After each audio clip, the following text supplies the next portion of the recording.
Hello everybody, Mark Schaftlein with you, and this is the Schaftlein Report. It's Monday's edition, and we're broadcasting from our studios here in beautiful Irvine, California. Happy to have you with us today.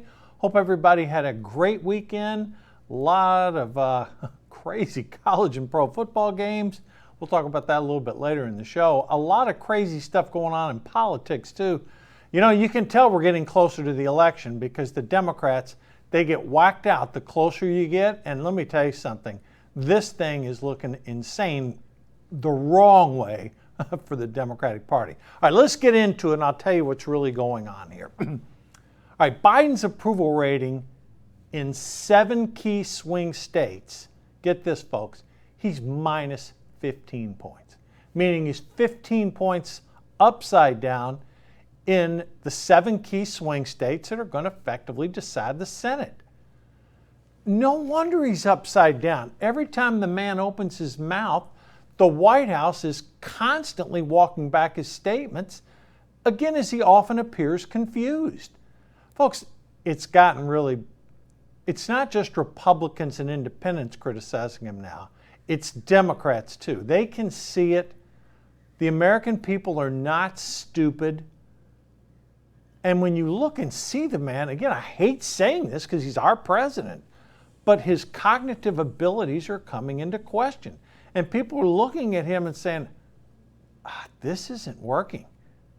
It would be one thing if he was just making poor decisions, which he already does, and his administration does. Compound the fact that, God, he looks senile doing it. And he doesn't seem to grasp what he's doing. Very troubling, folks. And again, this isn't a Republican, Democrat, or Independent issue. This is an American issue. We actually have a president of the United States who now even a majority of Democrats feel is not competent. So they'll get rid of him after the midterms. Figure, politically speaking, he won't be running in 2024. But we've got a little bit of time left before that happens. Biden's actually below 50% approval, folks, on every top issue. Every issue facing the country, and he's way down on the 2 issues being pushed by Republicans, which are crime and the economy. And interesting numbers out this morning. This is on a nationwide basis, folks. 62% of Americans say the economy is getting worse. Now, I don't know if I agree with that, but that's the perception among a lot of Americans. You know, we gave you the job report numbers on Friday. We'll get to those in a little bit. But even Republicans and Democrats and independents, think about that number, folks, 62%. Yeah, and couple that with the 15 points underwater, I think Americans are really longing to have somebody competent as the president. We got a long way to go before that happens, though. Now you might say, okay, Mark, what are people voting on, or what are the key issues? Well, according to Democrats, more people are voting on the abortion issue. More people are supporting Republicans on the economy. And crime, of course. The Democrats are getting shellacked on the crime issue. The question is this, will independents, who are they going to trust and vote for? Will it be the economy, as has traditionally been the case? Or will it be a specific issue important to Democrats, which is the abortion issue? I think it lands on the economy for independents, and I'll tell you why. Look, if you're a far right-wing Republican, you're anti-abortion. If you're far left-wing Democrat, you're pro-abortion. If you're independent, you're probably somewhere in the middle. A lot of people, can go either way, but at the end of the day, and if you look back on election history, the economy generally is the key issue when things are not great, which is the situation right now. Now, we're going to talk about things happening in the economy a little bit later in the show, but let's talk about this. You got Democrats on the left talking about abortion. You got Republicans talking about inflation and the economy. Let's talk about something that the Republicans are just pounding the Democrats on, and that's the crime issue. We're going to go across some things that have hit the headlines just in the past week. Folks, it goes coast to coast. I mean, it was topped off over the weekend with gunshots outside the home of New York governor candidate Lee Zeldin as 2 people were shot. Think about that. The guy's running for governor of New York. One of his key issues is crime, and the people shot outside his house. 2 people get shot. No wonder people in New York don't feel it's safe to go outside their home. In Las Vegas, going across the country, the guy that stabbed a couple people, one was a showgirl, one was a tourist, 6 people in the hospital. That Vegas killer was an illegal immigrant with a criminal history. And look who's letting all the illegal immigrants. It's the Democratic Party. They're streaming across that border. There is clearly an open door policy in this country, an open border policy. The Biden administration is not doing a damn thing to stem that border, and everybody knows it. Why are they doing that? Some perverse political reason. They think it's going to help them down the road. I think that's a gross miscalculation. It goes on. Back to New York City. A man killed in the subway, stabbed in a random act. All the guy's doing is riding the subway. It's sad, folks. Innocent people are losing their lives. Also in New York City, 4 black teenage women, all with criminal records, attacked 2 teenagers on a subway. Now, Mark's saying, well, what does their race matter? I'll tell you why their race matters. Because the media covers it up. Every time there's a crime committed by a black person, who that's out of favor with the media, yeah, no, we're never going to hear about that. We don't want to talk about that. But if the same crime was committed by a white person against blacks or another minority, headlines all across the New York Times. Well, we're going to call them out on it, which we just did. You barely get a mention of it. Let's shift to Chicago. Tyson Foods, well-known American company. They decide they're going to leave Chicago due to the crime exodus.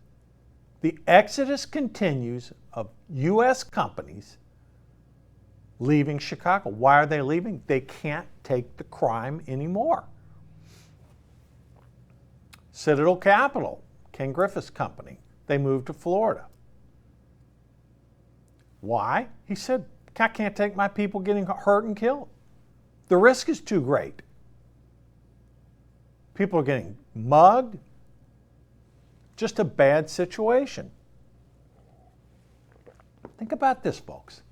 527 people killed in Chicago this year. And you want to have your company located out of Chicago? I don't blame you. Here in Southern California, just outside Los Angeles, 4 teens, aged 14 to 15. They ended up killing a liquor store clerk over a 6-pack of beer. A well-respected Asian man in the community, and now 4 punks go in to steal a 6-pack of beer and they kill the guy. These are just examples all across the country. I picked New York, LA, Chicago. It's happening all across the country. And Democrats are getting blamed because of their lax policies, their policies of letting people out of jail on limited bail, these district attorneys that let people out of jail before their terms are completed and they go out and commit more crimes. And don't tell me about these bleeding heart liberals. Oh, it's a system. We got to rehab them. To hell with that. Keep them locked up. I like Mitch McConnell's approach. He's sort of a lock them up and throw away a key type guy. When you commit violent crimes against your fellow citizens, you do the crime, you do the time. And that Republican message is getting out there. People have had it. They're tired of these liberal district attorneys. They're tired of these bail laws that let people out with a no bail. They're tired of these teenagers rampaging communities. And a lot of it stems from the policies at the border. And it stems from these problems within these communities. There's a big mayor's race going on in Los Angeles. We've got 42,000 homeless people on the streets in Los Angeles. You have a career politician, Karen Bass, who's a Democratic Party, was in Congress. When they didn't give her the vice president thing, they gave it to Kamala Harris instead. They said, don't worry, we'll make you mayor of LA. That's your consolation prize. Well, she's running into a pretty tough contest with a billionaire, Rick Caruso, who's got a lot of good ideas for the city. It would take a superhuman to clean that city up. It's a cesspool. So much crime and violence up there. Then, amazingly, okay, in the Arizona Senate debate, Blake Masters and Mark Kelly. Mark Kelly, a Democrat from Arizona, he declared the border chaos crisis in a break from the Democratic Party. Well, why wouldn't he? He's a border state senator. Folks, you can claim what you want. Mark Kelly breaking from the Democratic Party is just political in nature to try to separate himself from a problem his party created. And if you think Kelly's going to do one damn thing to help out, you're kidding yourself. Don't believe it, Arizona citizens. The Democratic Party wants open borders. The fact that Mark Kelly comes out and says it, that's not going to change anything.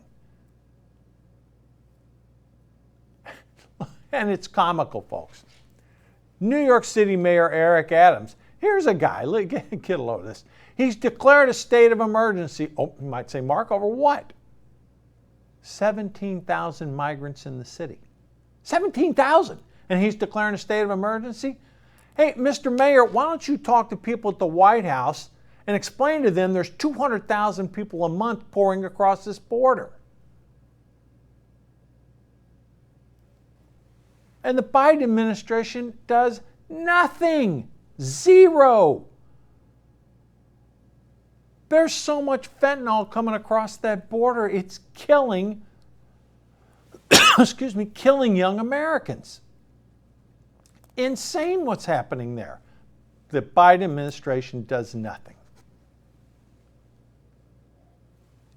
A lot of Republicans are saying if we take back control of the House, one of the early things we need to do is impeach Mayorkas, and I would support that 100%. This guy's been an absolute debacle on the border, but it's not all his fault. He's just following instructions from the Biden administration.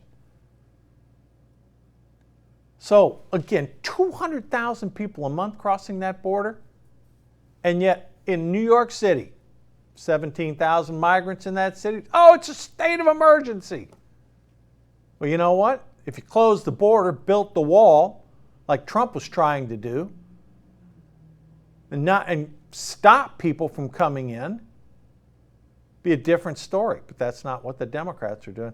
The point is this, folks, it doesn't matter whether it's inflation, the economy, crime, the border. They suck at everything.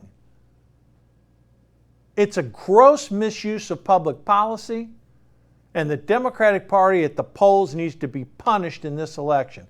It amazes me anyone could vote for a Democrat on anything. They're wrong on everything. But they have a lot of low information voters, and that's where the Democratic base comes from. Yeah, that's right. I just insulted the Democratic base because they ought to. Anybody that votes for a Democrat ought to have their head examined. It's that bad, folks. Look what they've done to the country in just the short 20 months that Biden's been in office. Now, a Democrat, former Treasury Secretary Larry Summers, he has urged the Federal Reserve, shifting over to economics here for a minute, keep tightening interest rates to fight inflation. We have to do that.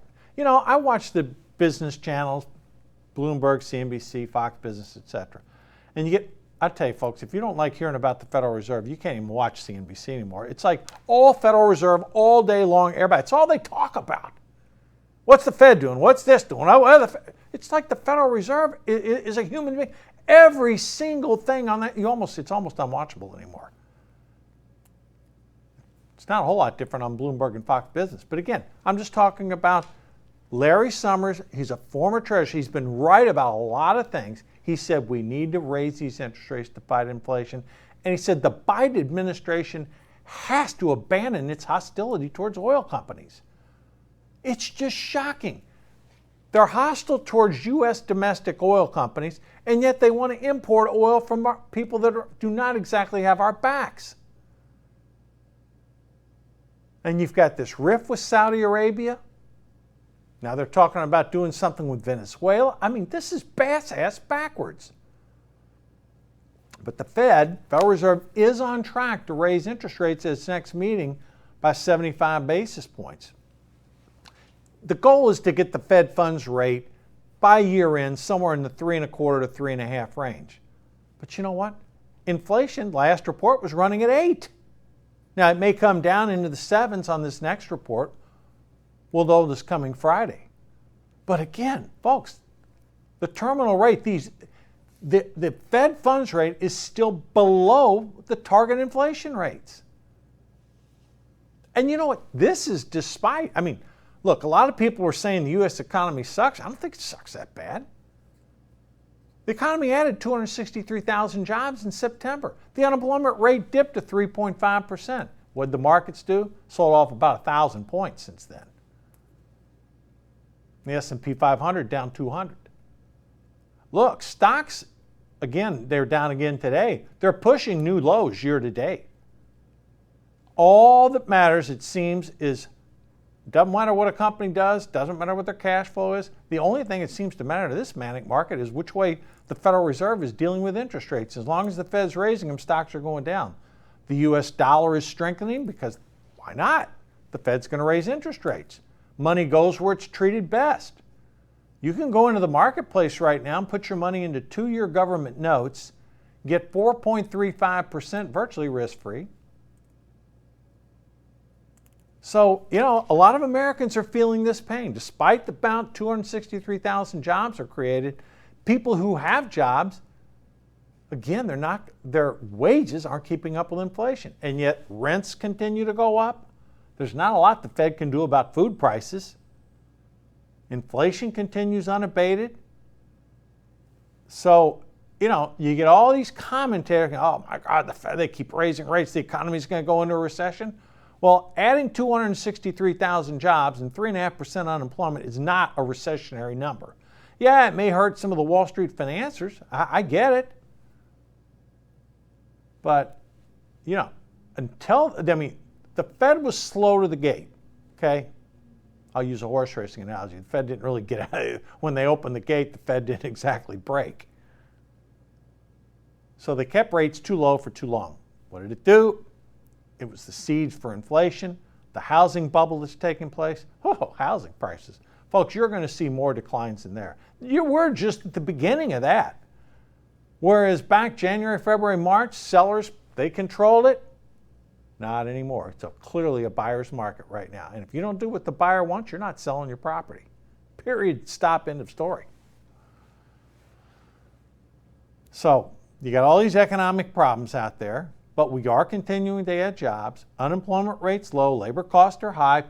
Wages are not keeping up with inflation. Food prices continue going up. Gas prices have also ticked back up. Folks, if you're outside California, you can't even appreciate it. I filled up over the weekend. Regular unleaded gasoline, $6 a gallon. Premium unleaded, $6.69. A couple places pushed $7. $7. I even saw a $7.09. Average price of a gallon of gasoline in California right now is $6.50 a gallon. And moving higher. And across the country, cost of gasoline is going higher too. And like a lot of our guests have talked about, you see it every day. Every day you drive by a gas station, you see that price is ticking up. No wonder the Democrats are all ticked off about that. They had a strategy in place basically saying we've been able to control gas prices.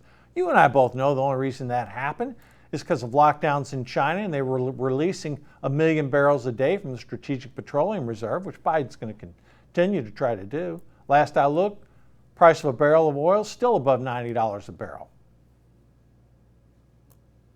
Now, let's shift a little bit internationally. Some things going on, and this is problematic, folks. You heard about that truck bomb that took out a key bridge in Crimea, which has been under Russian control for quite a while, 4, 5, 6 years. It disrupted Russia's supply lines. So now what did Russia do? today launched rockets into Kiev and other targeted cities across Ukraine in an escalation. 83 missiles launched into Ukraine. I've said it from day one. I don't know what the hell NATO is doing in the United States by holding back missile defense systems. This thing is escalating, and NATO and the United States are going, and Great Britain, Europe are going to have to step up if there's any hope of winning this thing for the Ukrainians, who have been making major advances. Now, I hear people saying, well, we got to figure out an off-ramp for Putin. No, we don't. The only thing the Russians respect is winning or losing. So, what's going to be the response? We'll see. We'll talk about it this week. But all you saw over the weekend until today was how Ukraine was winning virtually every battle. Russian troops, the ones that survived, surrendering, running away from positions. This thing's going to get uglier before it gets better. There's no question about it. And let's not kid ourselves. Nuclear war is a higher risk now than it's been any time. Biden made that statement off the cuff. I think it was somewhat accurate. We have a higher risk of nuclear war now than any time since the 1962-63, where we had the Cuban Missile Crisis. I really believe that. Now, will the Russians use nuclear weapons and end up ticking off every ally they have? India, China? I don't know. But they're clearly have their backs to the wall. And these conscripts that they're bringing to the front lines are getting killed in droves. I'd like to be the parent of a Russian conscript. Probably, no insurance company in Russia going to write a policy on them. All right, now let's shift back to messaging. I want to talk about a couple issues here. And, this just galls me. It's the typical liberal mainstream media, and I'm not talking mainstream, now I'm talking about what's happening in the state of Florida. The state of Florida takes voter fraud very seriously. They don't want to see what happened potentially in Georgia, Wisconsin, Pennsylvania, other parts of the country, Arizona, Nevada. In Florida, voter fraud is prosecuted. Now, it turned out there were 19 cases proven of voter fraud where people were actually convicted. 15 out of the 19 happened to be black. What does the Palm Beach Post do? Local newspaper in South Florida? They don't blame the people that did the voting fraud. Oh, no, couldn't do that. The Palm Beach Post blamed the policy instead of the perpetrators in a classic incorrect racism policy. They say, oh, well, this is racism. 15 of the 19 people that committed, the voter fraud were black. So what? Who gives a damn what their race is? That's ridiculous. That's like the old liberals saying, well, the reason someone got killed was because of the gun. No, it wasn't, you dumbass. It was because the person that shot the gun didn't kill, the person did. And in this case, it doesn't matter what color the person is, they committed voter fraud. And Palm Beach Post, well, no, they did it because this is racism. 15 out of 19 charged. That doesn't have a damn thing to do with it. And yet, a liberal paper like the Post, catering to its liberal base, had to find some reason to blame somebody. They didn't just stop at voter fraud, though. Oh, no. They covered 2 sections of the paper with this garbage. In Florida, blacks represent 17% of the population, but guess what? 47% of inmates in state prison for felony convictions are African Americans. What does the Palm Beach Post do? They blame the system instead of the criminal. Folks, I think it's gone too far. America is not buying this garbage anymore, where these liberal rag newspapers and the New York Times, the Washington Post, ABC, CBS, NBC, MSNBC, CNN, all the like, taking it this far to a point where the person who commits the crime, it doesn't matter what color the person's skin is, And this voter fraud, the fact that 15 out of 19, to me that's a coincidence. And to take that and say, well, because 15 out of 19 were black Americans, it's racist. Baloney. We're not buying that garbage anymore. And nobody should. It's insulting to both blacks, whites, and any race that some rag like the Palm Beach Post would come out with an inference like that. That's what's wrong with the country, is when institutional media take ridiculous positions like that and then take it a step further and then try to blame the criminal justice system, the fact that in this particular state, a group that is 17% of the population commits 47% of the crime. No, it's the criminal that did the crime, not the system, folks. So let's summarize what we've sort of encapsulated here today. You know, you're seeing a lot of polls showing all these races starting to tighten. Wisconsin, point or two. Arizona, a couple points. Nevada, a couple points. Oh, the onslaught against Herschel Walker is insane in Georgia. That race is tighter than a tick. Pennsylvania, you know, the Fetterman fiasco is probably being unpeeled. People are starting to look at this guy and they realize he can't speak. He's not capable of holding the job. Democrats put a figurehead up there, a guy that's lieutenant governor, tried to make him out to be something he's not, and it looks like it's catching up with him. Now, will it be enough to defeat him? I don't know. Very close in Pennsylvania. But if the voters in Pennsylvania elect a Democrat who is going to vote against their economic interests, then they're going to pay the price for it. And the economy in Pennsylvania will get worse if John Fetterman becomes a senator. But it's tight. North Carolina's tight. Ohio's tight. Look, Real Clear Politics, a group we greatly respect, is forecasting a +2 pickup of Republicans. We hope they're right. You know, our crystal ball has it about even. And then, you know, you're still seeing polls back and forth that show in the House it's looking like a 25-seat pickup. We've said consistently on this show we thought it'd be 15 to 20. So you've got Democrats literally throwing the kitchen sink at this, when every issue other than one, well, maybe two, healthcare and then abortion, they think Democrats do a better job, but that's just the Democratic base. The key issues of the day, as defined by Republicans and according to the American people who are going to vote in this election, inflation, the economy, and crime are the key issues. If people vote on those, Republicans will take the Senate and they'll take the House by a bigger margin. On the other hand, if independents side more with Democrats on the abortion issue, then maybe not as much. And by the time you mix it all up,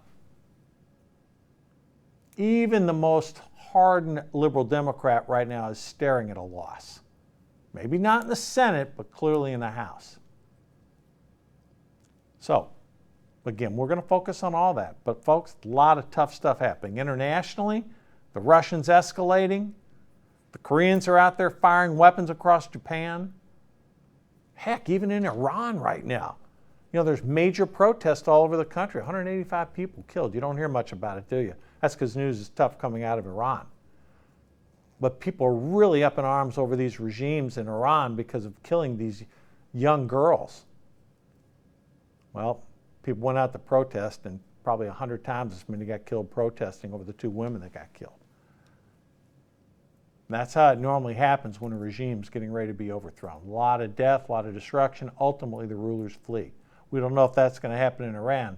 But Iran used to be, I'm dating way back now, pre-1979, but maybe it'll swing back. Who knows? But the current situation there is a disaster. And look at this. The Biden administration, that fool John Kerry, continuing to push for a nuclear deal with a country whose leaders may fall. We don't know, but again, it just shows you the sheer, just backward-looking dunces in the Biden administration who are putting forth these insane policies. All right, look, shifting to sports a little bit to close it out. We teased a little bit about it at the beginning. Matt Rule is out as Carolina Panthers coach. He's 1-4 this year, had a losing record over 4 years. No real surprise here. They're way underperforming. And I don't know if any of you guys saw the play of the weekend when the Atlanta Falcons, Brady goes back to pass for Tampa, and he gets sacked. Clean hit. And yet, a roughing the passer call. Anybody but Tom Brady, that call doesn't happen. But because it's Brady, and because of the stuff with Tua Tagovailoa of Miami and the concussion protocols, you can't even tackle a guy anymore. They ought to just put flags on if it's getting like this. I'm serious, folks. The NFL's almost getting to a point where it's unwatchable because some of the officiating is so bad. Making a stupid call like that costs them the game. It's amazing. As many good things are happening, and there's a lot of good stories out there, particularly in the NFL. You know, Dallas playing great. The New York Giants, amazing. You know, Philadelphia undefeated. You get stupid calls like this, and it just ruins things. So, but I tell you what, a lot of football fans out there, you know, we're 5 games into the NFL season, they got to fix this stuff. You can't have people making a normal tackle and then calling a penalty on. That is just crazy. But, you know, you got, 13 weeks left in a 17-game season? So they got time to fix it. All right, look, that's it for a Monday. We got a great guest lineup this week.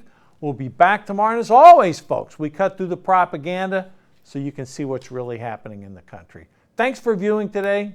See you tomorrow. Have a good evening.